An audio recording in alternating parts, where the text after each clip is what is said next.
ओम शांति। सबसे पहले तो माँ बाबा का शुक्रिया अदा करता हूँ कि उन्होंने मुझे इस लायक समझा कि मैं ये सम्मान प्राप्त कर सकूं और दीदियों के साथ मंच साझा कर सकूं।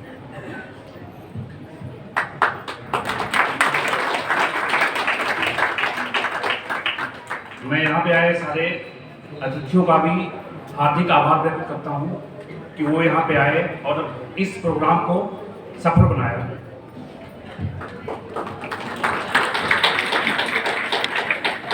मैं अपने इस अलौकिक परिवार का भी शुक्रगुजार हूँ कि वो उन्होंने यहाँ पे आकर के इस प्रोग्राम को बहुत अच्छा बनाने में सहयोग किया। जहाँ तक मेरे अनुभव का बात है तो सही बताऊँ तो कुछ दिन पहले ही मेरे को कमल भाई ने बताया था कि भाई जी आपको मैं बुलाऊंगा, आपको अपना अनुभव बताना है। तो मैं कल से सोच रहा था कि क्या बताऊंगा, क्या करूं, क्या सुनाऊंगा, मुझे कुछ समझ में नहीं आ रहा था। रात को मैं सोते समय भी बाबा से बात करता रहा कि सुनाऊंगा क्या जाकर के वहां पे। वैसे तो सुनाने को बहुत कुछ है, तो मुझे लगा कि जैसे कि सबसे बड़ा अनुभव तो मुझे आज ही प्राप्त हुआ है कि जैसे कि हम लोग कभी कभी कोई काम करते हैं और वो काम पूरा तो होता है लेकिन कुछ अधूरा रह जाता है।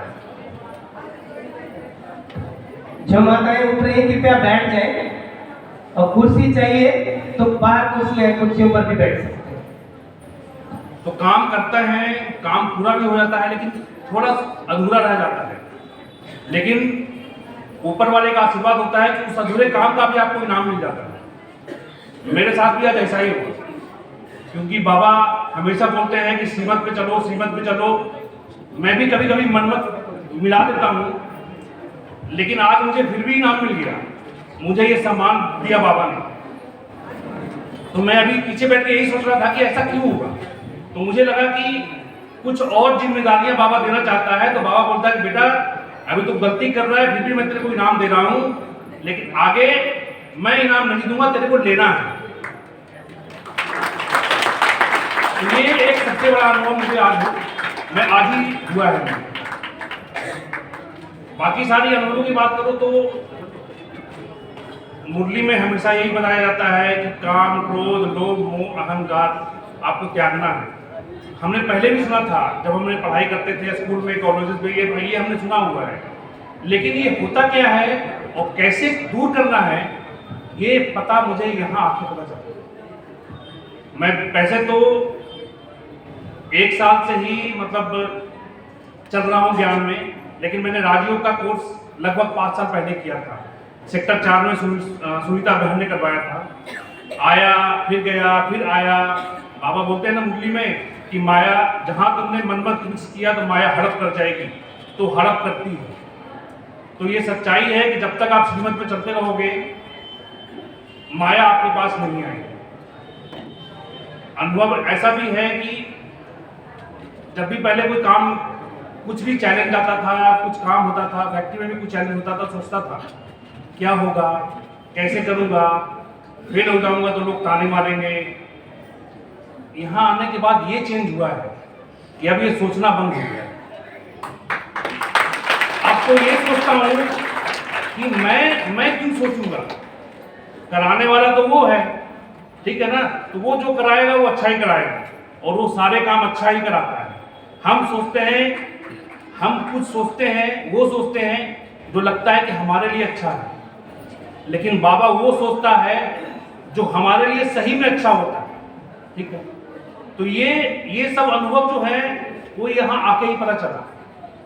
बाबा बोलते हैं पहले हमने सोचा था कि यार गुस्सा कर दिया तो क्या हो गया, कभी कभी गुस्सा करना चाहिए ना, है नहीं तो लोग क्या समझेंगे, यार कुछ बोलता हूँ तो ये कुछ बोलता ही नहीं है। लेकिन बाबा तो यहाँ तक बोलते हैं कि मन से भी किसी को गुस्सा ना करो। क्रोध में बोली हुई बोली तो अलग बात है, अंदर से भी आप किसी को कुछ गलत बोल रहे हो तो आपके कार्मिक अकाउंट में वो ऐड हो रहा है, वो भी नहीं करना है। मतलब अंदर से भी किसी के बारे में दुर्व्यवहार सोचना ही नहीं है, तब आप ब्रह्म कुमार हो। तो ये सब ज्ञान की बातें मुझे यहाँ पता चली है। और सचमुच में 5 साल में और इस 1 साल में मुझे खुद लगता है कि मैं आत्मा अपने आप में इतना बदल गया हूँ। मेरे घर वाले बोलते हैं कि तू तो साधु बनता जा रहा है क्या? ठीक है, मतलब ये व्यवहार आ गया है। व्यवहार से सारे लोग, मेरी कंपनी में भी सारे लोग बोलते हैं कि सर आप पास, मैं जिस कंपनी में हूँ पिछले 13 साल से काम कर रहा हूँ, बोल रहे हैं कि पिछले 1-1.5 साल में आप में जो अंतर आया है, आप गुस्सा करना आपने बंद कर दिया है, सबसे प्यार से बात करते हो, कोई कुछ बोलता भी है फिर भी आप बोलते हो कोई बात नहीं। तो ये सारी चेंजेस जो है ना मुझे यहाँ आने के मिला है। ठीक है, बाकी ऐसे बहुत सारी अनुभव हैं। सही बताऊं तो अगर हर आदमी ये सोचता है कि अगर आपके पास भी कोई अगर पूछेगा कि भाई 1-2 कारण बताओ जब तुम बहुत खुश हुए हो, तो अगर कोई मेरे से पूछेगा तो मैं भी 2 ही कारण, 2 समय में बहुत ज्यादा खुश हुआ हूँ।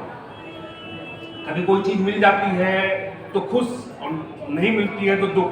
ये नहीं, जिसमें आपको खुशी मिलती है। तो सही बताऊं, पहली खुशी मुझे तब मिली थी जब दीदी ने मुझसे पूछा था, अखिलेश भाई मधुबन जाओगे? मैं उस दिन बाबा के कमरे में जाके खूब रोया था। वो खुशी के आंसू थे, क्योंकि 5 साल से मैंने ज्ञान प्राप्त किया था। और जब मैं पिछले दिसंबर से किया और दीदी ने 2-3 महीने बाद ही पूछ लिया मधुबन जाओगे, मैं बहुत खुश हुआ था उस दिन। दूसरी खुशी आज मुझे मिली। मुझे नहीं पता था कि मैं इस सम्मान के लायक हूँ या नहीं हूँ, लेकिन बाबा ने मुझे यहाँ बिठाया इन दीदियों के सामने, जिन दीदियों से मैं ज्ञान लेता हूँ, जो दीदियाँ हमें ज्ञान सुनाती हैं, सिखाती हैं। तो सच्चाई यही है कि मेरी उम्र इस जन्म में मेरी उम्र 43 साल की हो गई है, लेकिन सच्चाई यही है कि मैं 1 साल से बहुत बहुत बहुत खुश हूँ। ये मेरा अनुभव है। ओम शांति। बहुत बहुत धन्यवाद आपका। आपने बहुत कम शब्दों में